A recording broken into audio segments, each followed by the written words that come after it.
काय रे, झाली का तयारी? आज कॉन्व्होकेशन आहे ना? हो. तुम्ही येताय ना? नाही रे, मला जरा एक काम आहे, तिकडे जायचंय. वाटलंच होतं. म्हणजे आई सांगते ना, मी जन्माला आलो तेव्हा तिथं थांबायचं सोडून तुम्ही पेढे आणायला गेलात. मला चालायला येऊ लागलं तेव्हा ते अनुभवायचं सोडून तुम्ही सायकल आणायला गेलात. माझा 2 वर्षाचा वाढदिवस सेलिब्रेट करायचं सोडून तुम्ही माझी शाळा ठरवायला गेलात. मी अभ्यासात हुशार म्हणून लगेच तुम्ही कॉलेज शोधायला गेलात. आणि आजही मी ग्रॅज्युएट झालो तर कॉन्व्होकेशनला यायचं सोडून तुम्ही माझ्या परदेशातील शिक्षणाची तयारी करतोय?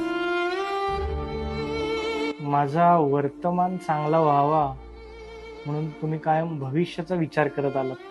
आई विचार करते की आज जेवायला काय करू, पण तुम्ही विचार करता की परवाचं जेवण कुठून आणू.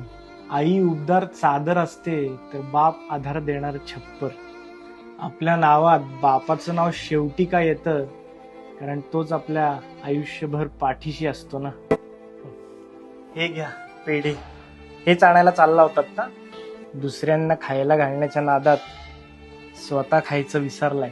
Happy father's day. मेरी जान हरदम रखना अब हाथ ये सर पर तुम